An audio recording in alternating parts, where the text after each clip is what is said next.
Hey guys, welcome back to another episode of Complex Like Wine, the podcast where we talk about complicated things and improve over time, just like wine does. We have another international guest. He's tuning all the way from Canada. So, okay, remind me again which part of Canada you're from.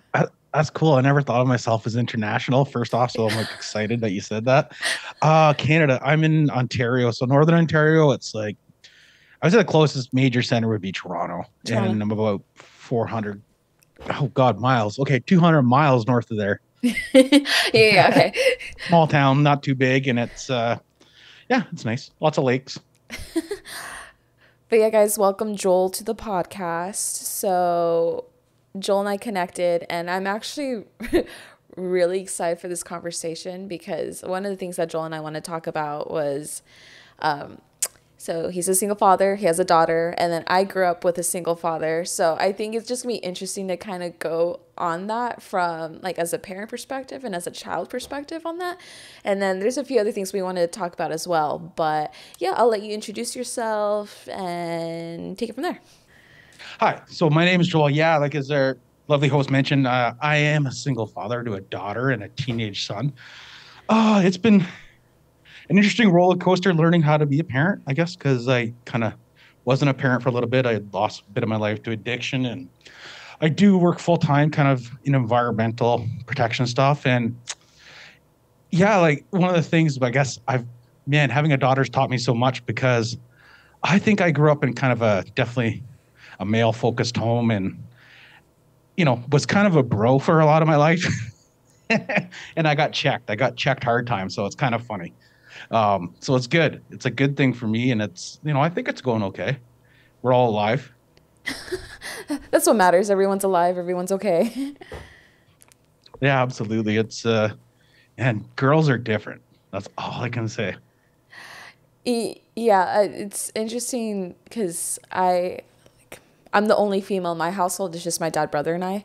And my social circles have mostly been guy friends. So I've always been considered one of the quote unquote bros. I've always been one of the dudes.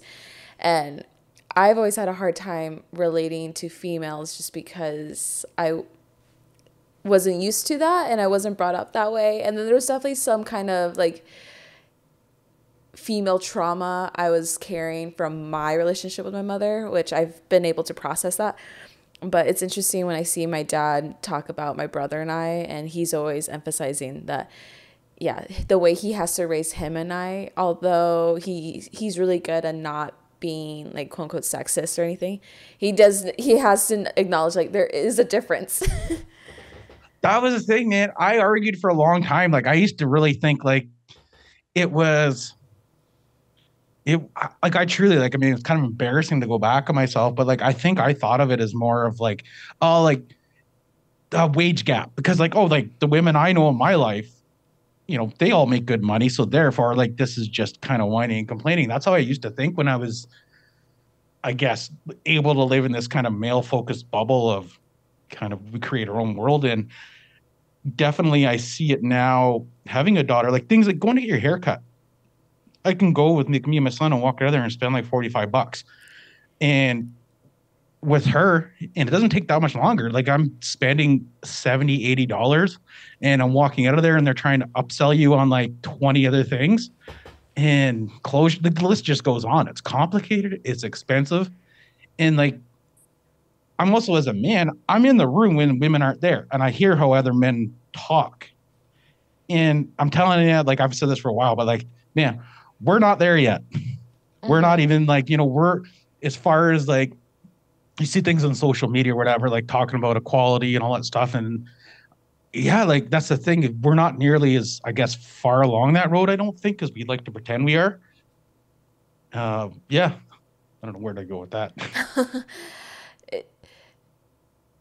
This is just a random question that popped in my head, but over there where you're at, do you guys have like the pink tax? Because we definitely have it here.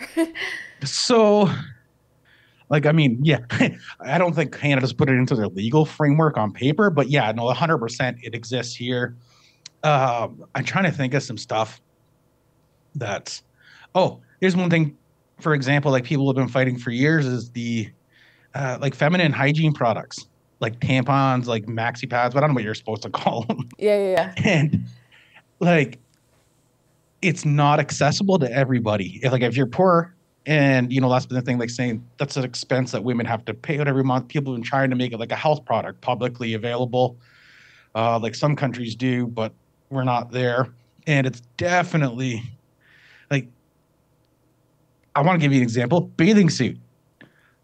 It blew my mind that like as a woman, like that you can spend $200 on a bathing suit or a few $100s.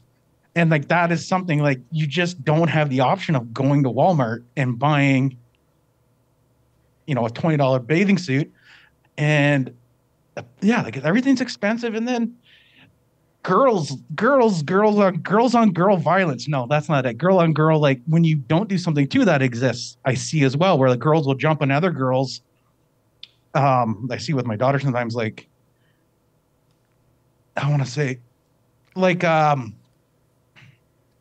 there's women that are not feminists. That's what I'm trying to say. Like, there's women that are also not feminists too on the same thing. So, like, there's people that where, like, if you don't meet up to certain standards, like, I know my daughter's more of a tomboy and, like, yeah, like people will chirp her or something at school, like it's happened in the past, things like that. So it's not, but it's mostly men. I know that.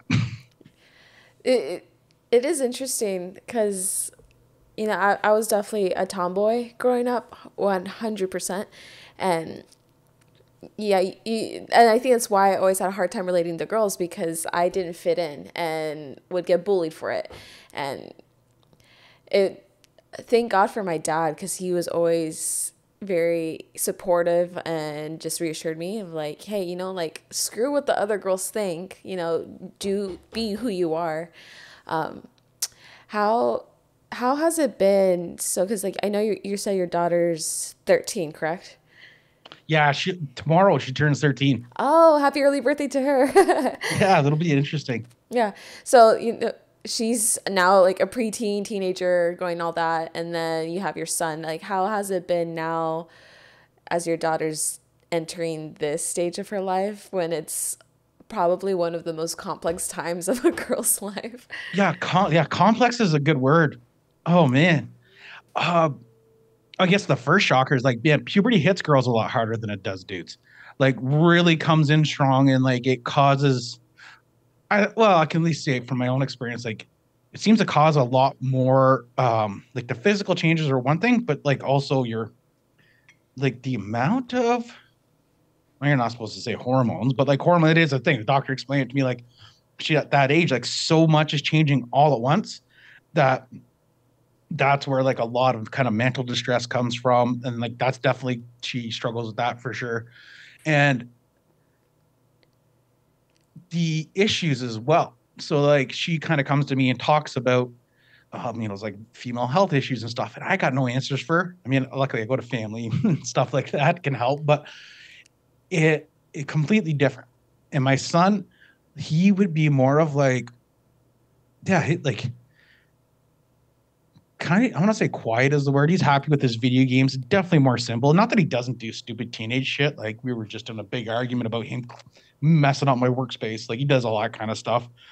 But yeah, like it just seems like complex is a great word because comparing the two, one is and the other one's like, yeah, like you kind of understand. And it could just be because I'm a male. I don't know.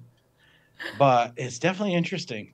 It worries me too because because it's kind of like it checks you in a sense of like you think you know things and you just realize how much you don't know. Yeah. Yeah.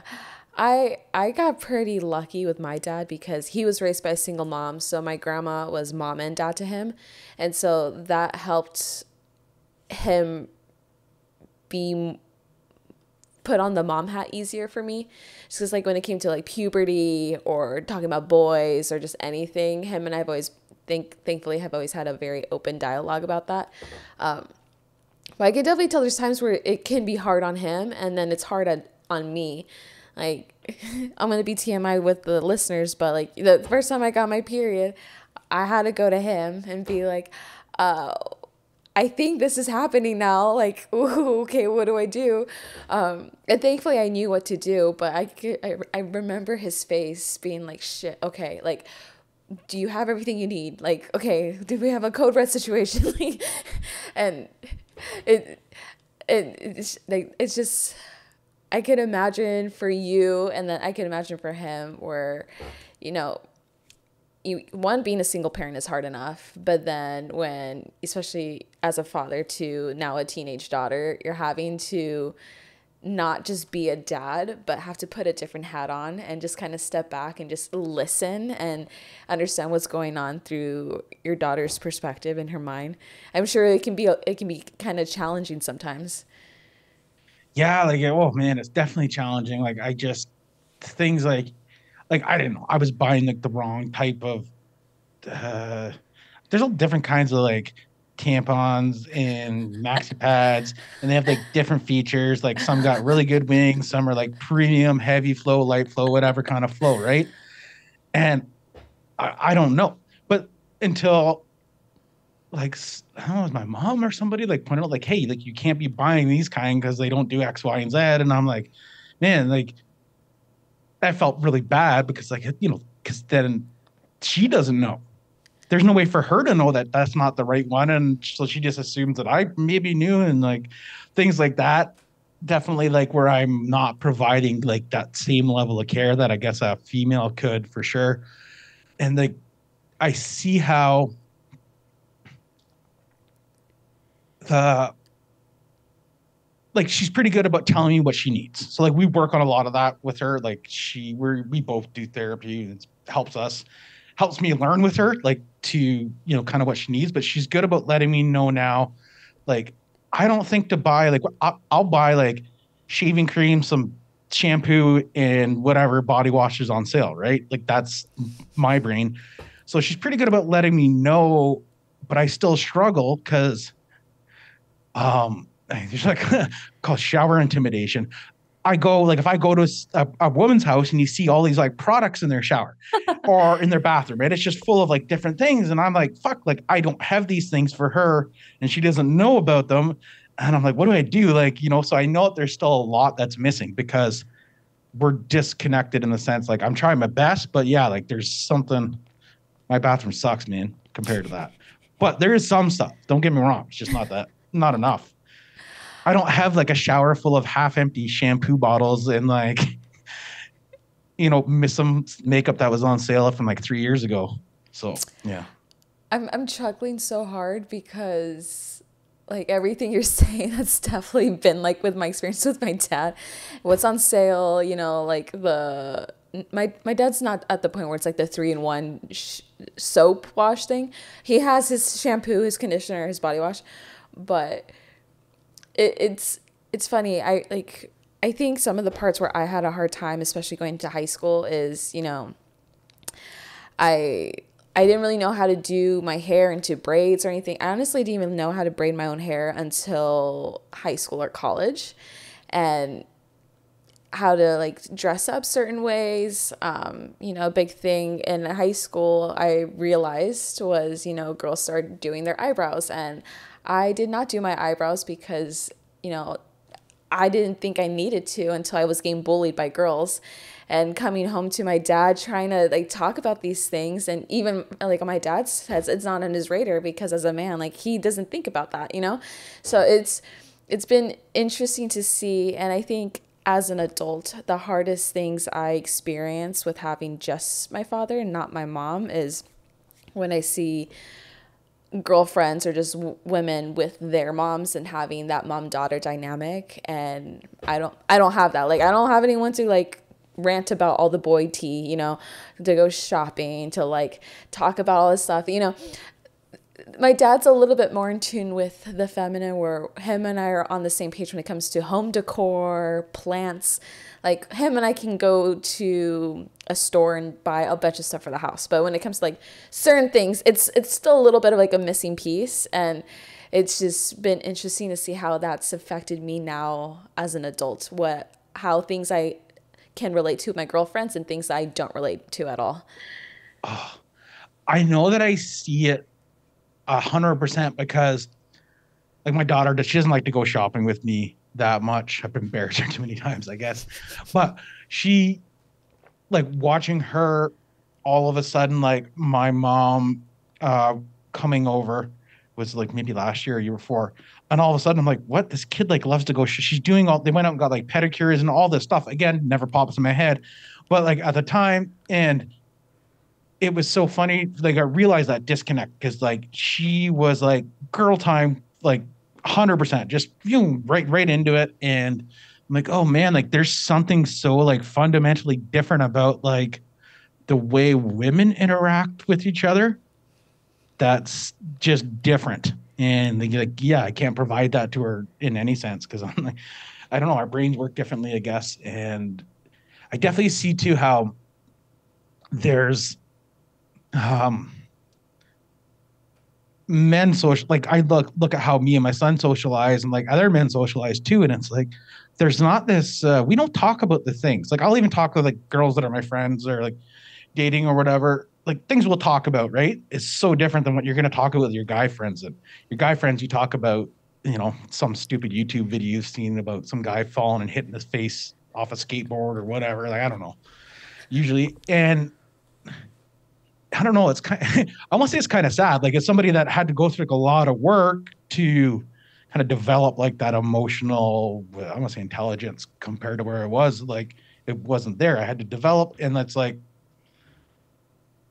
yeah, like, especially being a parent, I know it's man, like there's a disconnect for a lot of men out there probably where they don't have real nice, like they don't have social interactions. Like when you go through shit, or as a parent, like I don't have.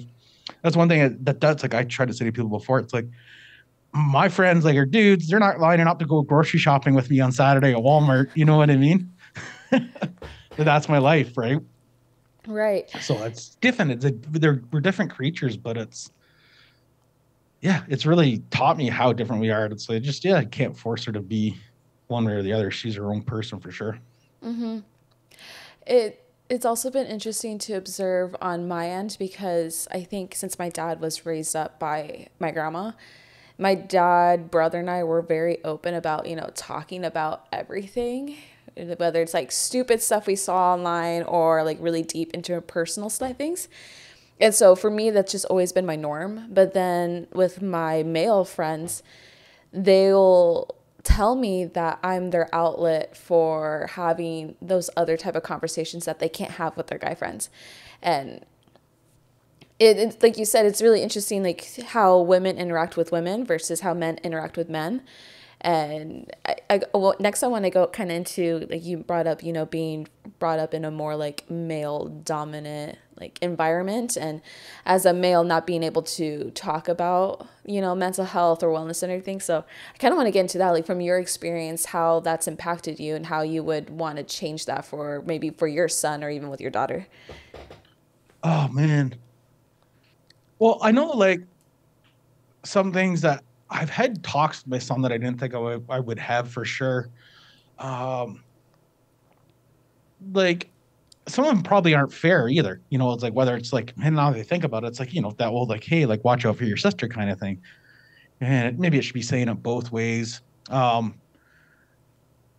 just think it's like I think sorry, I see a huge difference between my son's generation and my generation in terms of like my son can talk about things that like it blows my mind away emotionally, like or whatever issues that I think they're taught at a younger age now, and at least in our schools, like how to kind of process some of that.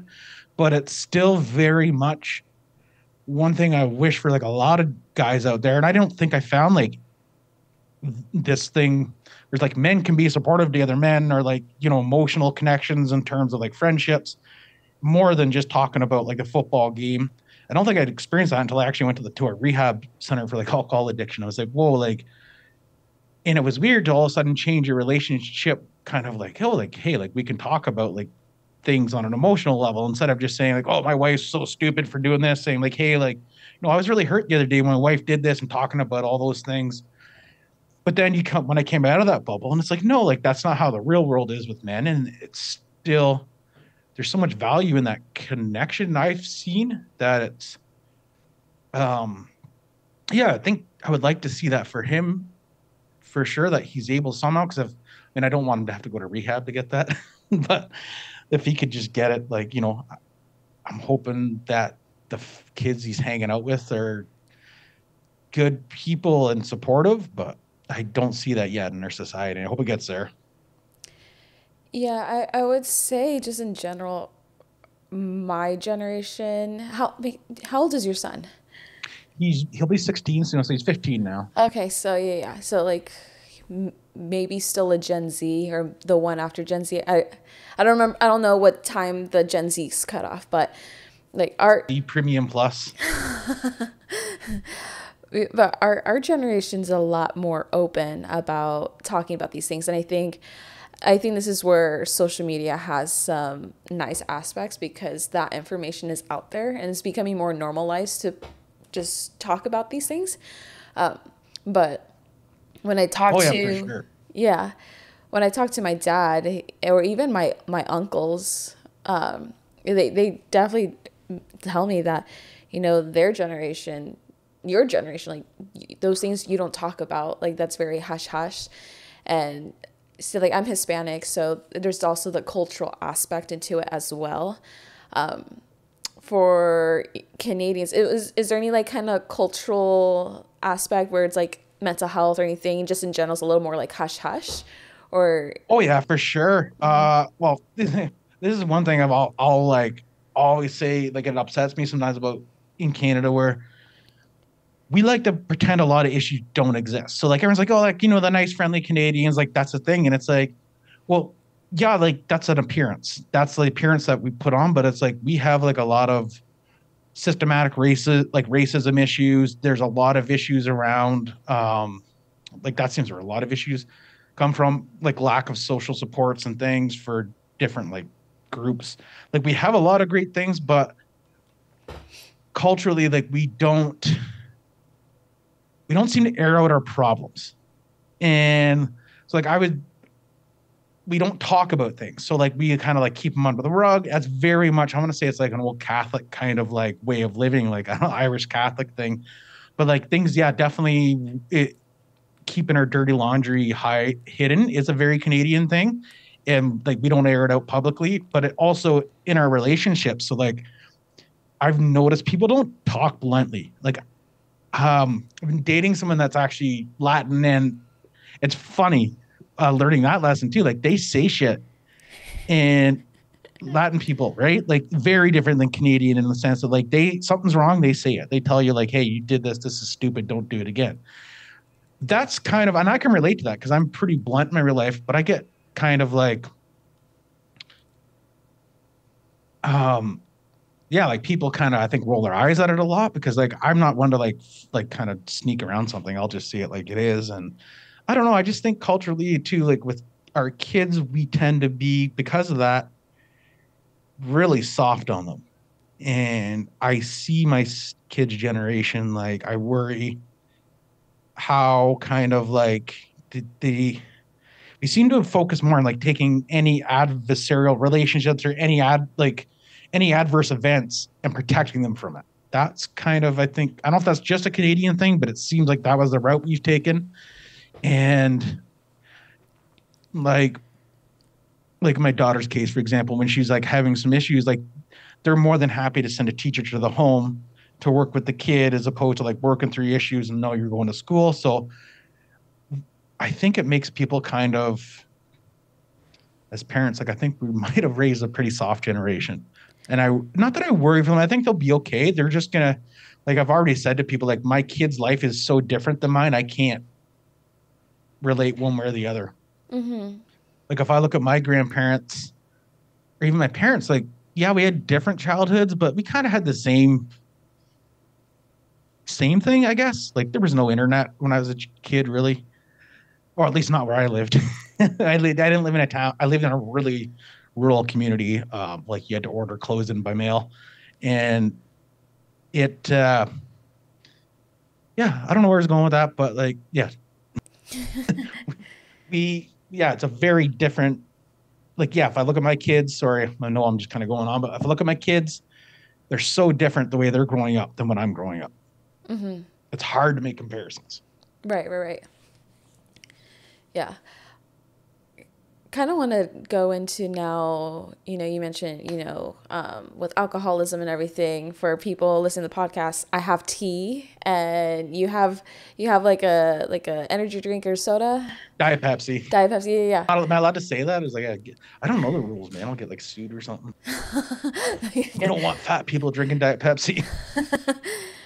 No, but we have tea, and I kind of wanted to bring that up with the listeners because I've been having more guests come on that, either don't drink just because that's not their preference, or, they dealt with some type of alcoholism or addiction type of situation.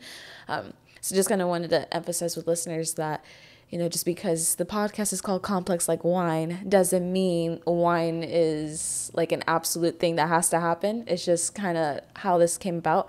But yeah, we can kind of go into that, and because I think it's important to talk about those things, especially with you saying like you go in an environment where, your issues you kind of just push to the side and you put like a face on, but then things aren't being talked about.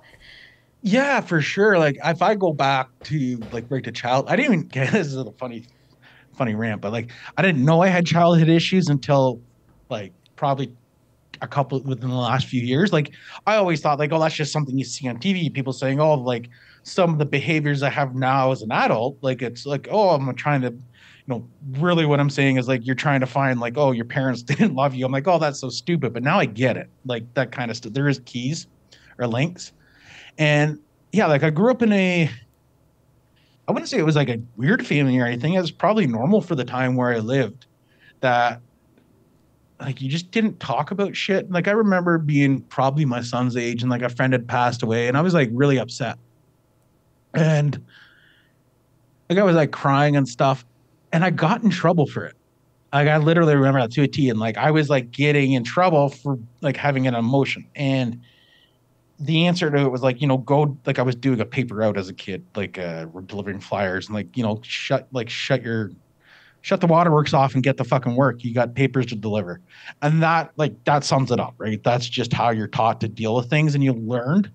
And like getting into my 20s and college and that, I truly like that's when I were like started drinking, but I wouldn't say I was an alcoholic then by any means, like, but I would drink unhealthily, like binge drink, because it was the first time in my life I was like, I didn't even realize I was doing it, but I was like, man, like I felt great. I felt confident and my anxiety went away. I had all these anxieties and turmoil, which again, I thought you just had to like deal with.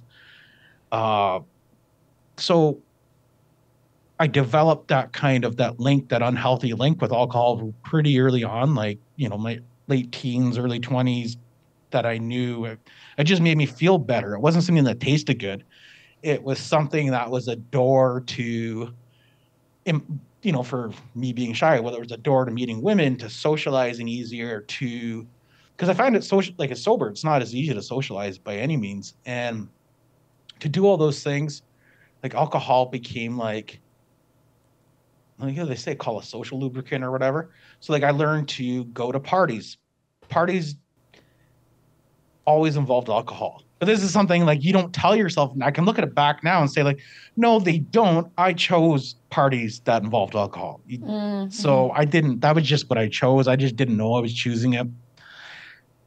And then, yeah, like I had ended up getting married fairly young, having kids in like my early 20s, and then really got into drinking like kind of late in my marriage. We were going through like a breakup. And I was, I think like I was drinking a lot then, probably, yeah. So in my early 30s, I started drinking a lot to where like I started getting all my mental health like problems started bubbling up. And all the stuff I didn't kind of deal with in the past. So this juncture comes in my life. I'm like mid 30s, and my ex and I, like the kid's mom, I'm like, hey, we're going separate ways. We decide. And so as soon as that happened, I really went to town. Like I started drinking like in the morning.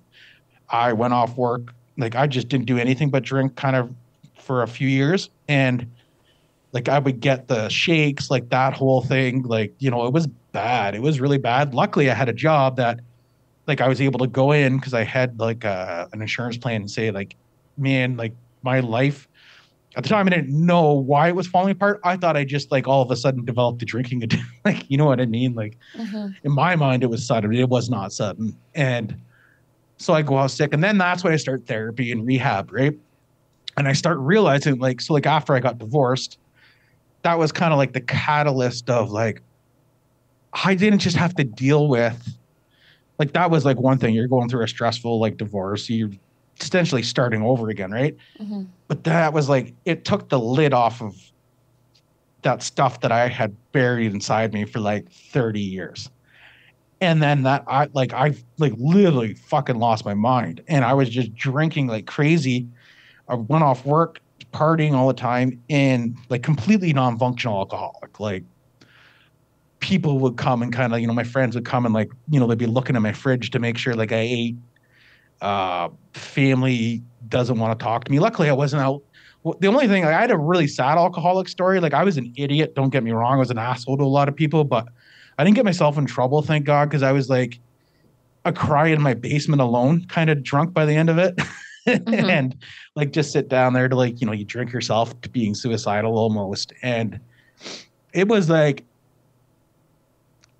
I don't know. I just think I had to go through a long enough period where I was fooling myself into thinking that I could get it under control or do something about it because I was getting so sick. Like I had lost like 100 and something pounds. Like I looked like I was dying. I was in and out of the hospital. And so I went away. So finally, I don't know. Like I wanted to get better though. I remember that. I just didn't believe it would happen. And I didn't know what it was like to hang out with sober people either. Cause like that was like drinking where I am is like everybody just still like drinking's a friggin' pastime here. And so like, yeah, I started hanging around some sober people, got myself into rehab. Like it took me, I would say like a solid year of trying to quit drinking, like of rehab and like therapy. Like I kept, and essentially that was an entire year. What that year was, like I couldn't say it then, but what it was is me experimenting with ways that I could try drinking still and see if it was okay, and Mm-hmm. failed every time. Like I would just end up back where I was. And then, God, where am I going with this? Oh yeah. And then I'm not kind of realizing, at this time, like how toxic I'm being, not only to myself, like I'm not parenting my kids. My kids won't talk to me at this point because like I'm a fucking disaster. So they're staying at like their moms or whatever. And yeah, like it finally, I guess, whatever the doctors and the therapists and I think it was just, I kept showing back up to the appointments and like slowly it just started to click that like there's another way here. And I, probably got to like the 30-day sober mark when I was like, okay, I can't drink. Like I think I knew after that like I can't ever go back down this road. Um, Especially with alcohol, which is funny because like that's the only thing that I've developed that relationship with. Not to say, but I know I'm high risk, obviously, to develop other. They convince you're an addict, but like I'm not a gambler or anything. But it got me to a place that was so dark where like I just remember feeling wasn't that I felt like I had to kill myself. No, no, that's what it was. Sorry, I mean, it wasn't that I wanted to kill myself. I felt like I had to kill myself. I remember at one point, like I was suicidal, and I can't explain that feeling. It was like feeling like I had to do it. Like the world was like coming in on me. Like I had to do it. Like like everybody wanted me to do it. Like I had to do it. And like I was terrified. And then I don't know what snapped me out of it. Good nurses, maybe. Like I went to the hospital. We have good care for that. So like I just was like, fuck this. I need help. And I got it. It took a while, but I got it. And yeah, like it was just, I can't believe how quickly my life just went to like, I lost everything. So like I owned a nice home. Like I had the toys, some trucks, like, savings. Like, well, I don't think I definitely didn't have savings by the time I was done drinking to where like I'm now sleeping on random strangers' couches, bouncing around place to place, having to, like, yeah, it was bad. And Mm-hmm. I'm like, I get it now, man. Like the difference for a lot of people between sleeping on the street and sleeping in a bed is literally a fucking beer, one whatever their drug of choice is. That's all.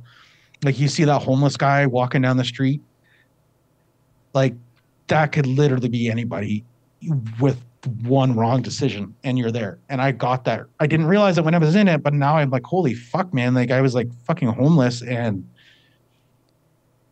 for no reason. Like if that's the part I can't, I was still getting a paycheck because I had disability insurance, right?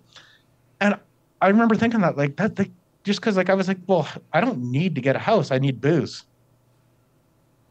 Yeah, weird. Anyway, yeah, that was my drinking story. And then yeah, like now it's been I haven't touched it in 2 years. Uh, Well, congrats. yeah, thank you. It's been a life change. Like my life's just I'm like happy every day. Not that I don't get angry and sad and not have all those emotions, but it's just like if you look at the overall, like if you made like a happiness chart, might not have like it doesn't have the ups and downs. It's just this nice kind of like steady thing. And I kind of makes me look back and understand like, oh, this is what they were talking about in therapy. Like, do the work. Eventually, you'll see the difference. Mm-hmm. Kind of thing. Yeah. Well, thank you for sharing that. I really appreciate you sharing that with me and my listeners. I don't want to ask and talk in more because bring back to the point that you said about you didn't know how to socialize with sober people.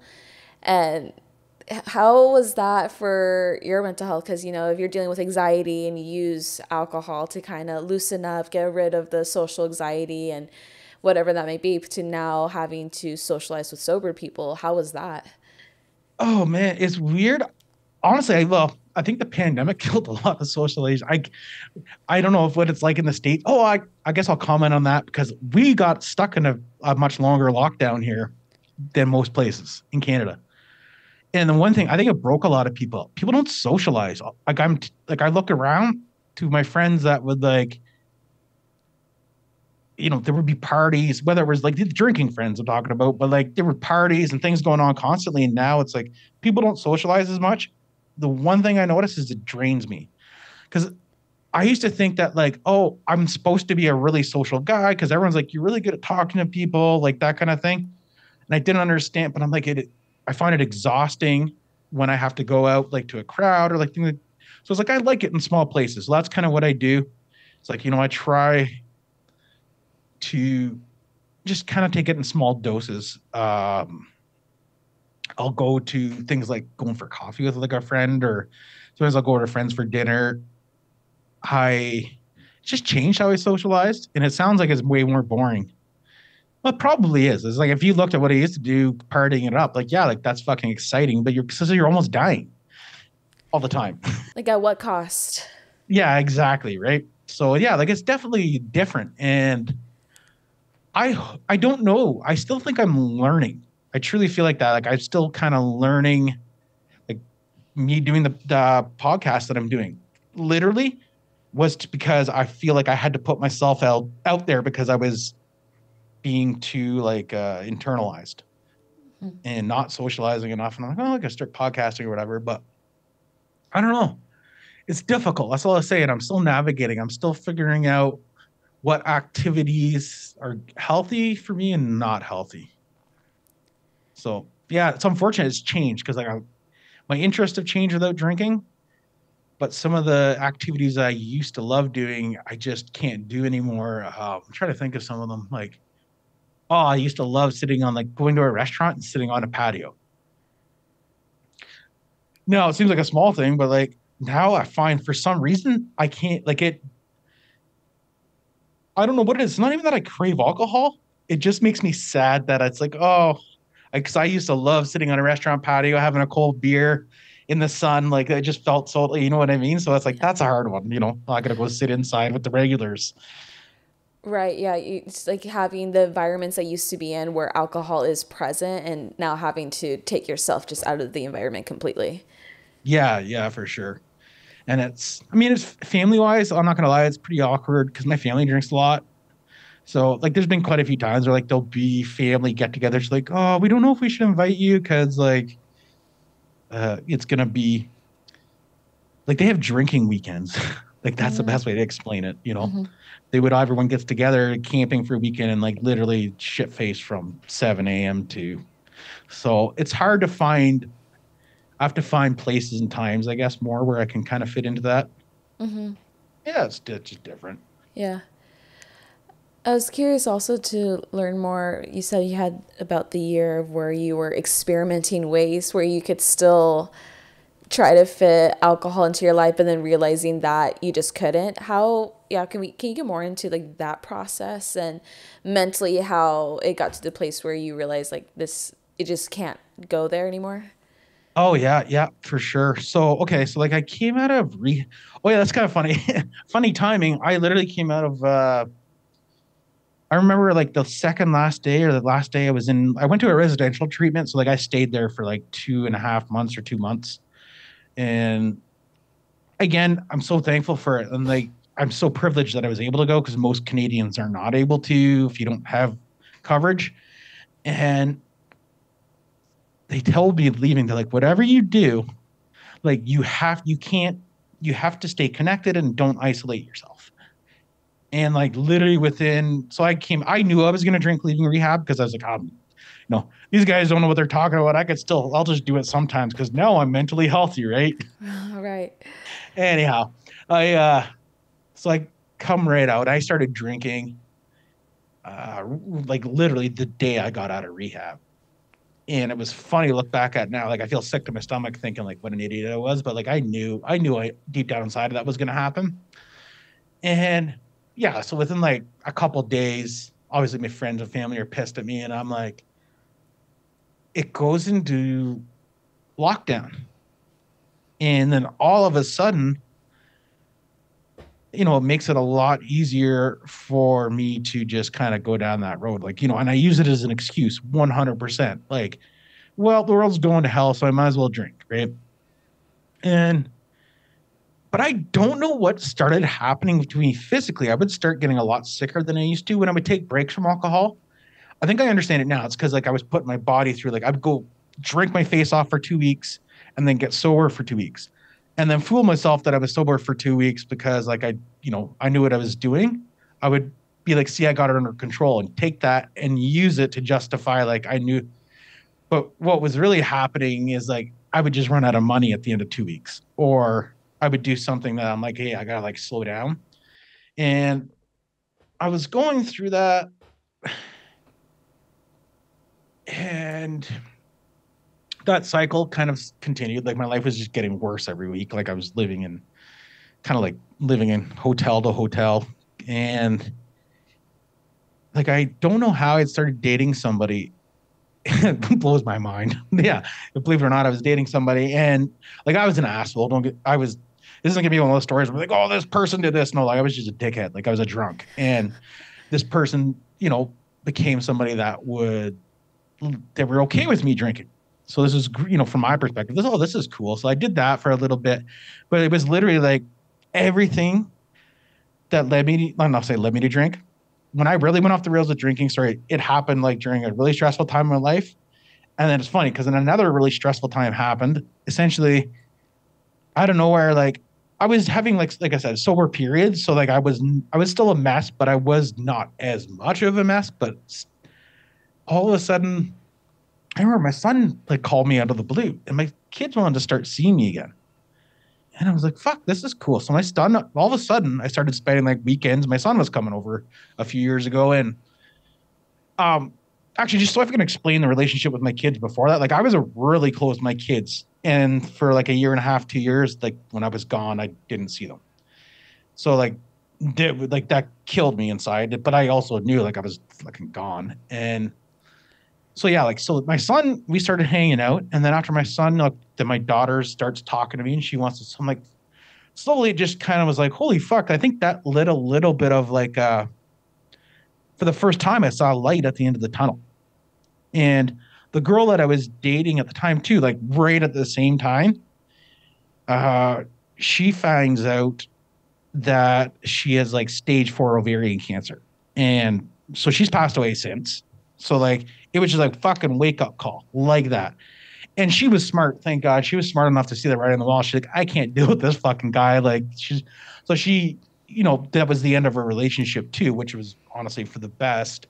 She she tried. She really, I think she thought she could fix me. Was like I don't like you. That's a really toxic cycle to be in on both ends. Like so, I think she thought that I guess I would just stop drinking if I don't know what it was, but yeah, it was, she got smart. That's what I was saying. She, she was like, yeah, we're not doing this anymore. But thank God for her because yeah, so she at least, she had let us like kind of use her place because the kids all of a sudden wanted to start seeing me. And all of a sudden, I don't, like, I won't get into things with my ex, but like all of a sudden the kids end up like overnight. My daughter came on her ninth, it was 10th birthday. She came over, and then that was it. Like once she came over that night, like she just never left, and like she never wanted to go. And there's like, and she has her like her reasons for that, but like as soon as like I don't know what it was that like all of a sudden like my kids wanted to like be around me because they saw that I was sober, but at that time I was only doing little. And as soon as that happened, I was just like something about like the whole thing just kind of sunk in all of a sudden. I'm like, whoa, like this person that's younger than me is like literally about to die. I've got like two kids that are actually want to hang out with me. And you know what I mean? Like when I'm sober and like just started there. So I'm like, all right, like, and I think it just took me, yeah, experiencing that little bit of love again. And I was like, that was the last little push that I needed. And then on the other hand, like seeing that person get sick, like I think it literally checked me to the point it made me realize like how fucking like stupid I was, like to just trash my body with alcohol. And I'm the one that's healthy and okay. Like that was, I couldn't process that. So then like there was like this guilt and shit, and I was just like, I was done. And the thing is like I always tell people like I never actually quit drinking. I just don't like I choose not to do it in the way of like because I feel sometimes like if I tell like I'll never touch a drink, even though like I don't want to ever touch another one, I feel like I'm putting this like red button in front of me that I have to, and I'm gonna fuck around and push it. And instead, I just kind of filled my days with other stuff now. So yeah, yeah, like yeah, I the last point you just made, I like that you framed it that way, where you said you haven't quit drinking, you're just choosing not to, and it kind of takes off the pressure and the temptation of having that red button in front of you, like I'm not supposed to touch this, but let me touch it. You're just like the button's just not in front of me at all for me to touch. I like how you framed that. yeah. Thank you. And it really is that case. I can't explain it. Like I was at a family get together a few weekends ago, and people like yeah, there was a like it was on a patio outside of a bar, and like there was like 30 people there, and yeah, like I just remember sitting there going like, holy fuck, like it wasn't bothering me at the time. Like everything was fine. And uh it it truly I think does feel like that if I when I tell myself that like I can't, I think it was some dysfunctional part in my brain that wants to break rules maybe, but I'm just like, yeah, like it becomes like almost an obsession when I start telling myself I can't. Yeah. Yeah. Again, thank you for sharing everything. Is there anything else you wanted to share or touch on? Oh man. Yeah, like I guess the only thing would be just in terms of like I think I kind of shared with you a little bit about that was kind of I had this fear from a young age, which is kind of funny now. Like I would like be obsessed with the concept of like dying, and I was gonna die. I was gonna die young. I never believed I was gonna. Think that was part of my drinking. I didn't think I would ever live to 40 years old. That never crossed my mind that I would still be alive. So it's like every day I'm like, okay, now let's do things for your future because you might be alive at 50 and 60. And I mean, that's kind of where like I got to this point of like I did started this podcast called Making Fun of Dead People because of that like literal obsession where like how like we try and treat death as this like saintly thing, but like everybody literally goes through it. Every single one of us is gonna die. And since this like that's been the way since the start of time, right? And then thinking about how like that's what started me through therapy a couple of years is just like talking about it bluntly when that person I was dating found out, like, when they passed away and that whole thing happened, I was like, fuck, this is just something. And I like how European countries do it, where it's like, this is something we just go through. It's not something that you necessarily have to fear. It's something that's just, it's the same as being born. And it's a pain, like, you don't remember that. And there's just, I don't know, I would get like stuck on these, I want to say journeys of like, who know what comes after, like what we die. And I do a lot of reading. And I mean, not that I'm telling you, I don't have the answer, no fucking clue, but it's fascinated me to the point where I started studying it. And I'm like I love talking about, like, I'll go talk about people from history and stuff on the show, but like, yeah, like I'll say the things like, man, if someone's dead, someone's a fucking idiot when they're alive. Them being dead does not make them not an idiot. That was kind of my whole idea. Now, I do get a little bit of flack. We usually don't like really roast people too hard unless it's like Hitler or something. But yeah, like, I don't know. I just had so much, like, literally, I think that's when my anxiety started as a little kid. Like, I don't know why I was so scared of that shit. I think it's because I'm not Catholic now. I was raised Catholic. And yeah, like, I literally thought I would burn in hell, like, for the rest of eternity. Like, this was like a legitimate, in my head was a possibility. And yeah, like, it would just crush me as a little kid. I was like, oh my God. Yeah. Yeah, the church can definitely put that on you and make you terrified of death, because they make it where, like, oh, if you don't do all these things, you're going to hell. And it can be very scary. Yeah, and you don't understand why, like, some of the stuff, like, I never understood why some stuff was like I didn't know what coveting my neighbor's wife even meant. But I know that I didn't want to do it because, like, they told us that's, like, they would tell you those 10 commandments. How do you tell a fucking man wrote those? Right? The coveting your neighbor. Like, but I'm like, what does that mean? So, like, if I, like, think my neighbor's wife is hot, I'm going to go to hell or something. Like, that's what I was thinking as a kid. Like, things like that. Your brain just twists it up for, like, yeah, just couldn't make sense of it. No. Well, yeah. This was a really good conversation. Again, I already thanked you like 3 times already, but again, thank you, because it was, I haven't had an episode yet touch on alcoholism, so this was really insightful just to kind of learn more about how, like, from your perspective, how your brain thought through it all and how you process it. So I know there's definitely gonna be some listeners out there that will take away things from this. Yeah, I hope I'm not back in a couple of years talking about getting over meth. Fingers crossed. Keep it out. Yeah, right on. Yeah. So Thank you very much. Of course, for your podcast, where can people listen? So it's pretty much, you can find it on any platform, Apple, Spotify. There's a website up, makingfunofdeadpeople.com. I promise you, it's like, it's not as bad as it sounds. But yeah, like, I always tell people, it's unfiltered, so there's a lot of swearing in it. That's the only thing I just kind of warn people. It's like, I don't really edit it too much. Yeah. Sometimes, like, my son will come on and we had like a whole conversation about an episode on a guy. I don't know how it happened, but they found some guy who crawled in an outhouse toilet and died. So, like, yeah, like, I mean, yeah. So it's like, how else do you do that? Some people shake their head, I'm sure. Awesome. Cool. Thank you so much. Of course. Yeah. Thanks, guys, for listening to another episode. I'm going to link all of Joel's information in the bio. That way you can go find the podcast and give it a listen. If you want to go ahead and make fun of dead people with him, definitely go check it out. But all right, thanks, guys, for tuning into this episode. I'll see you in the next one. Give it a rating if you haven't done it already, and share with some friends. All right, bye.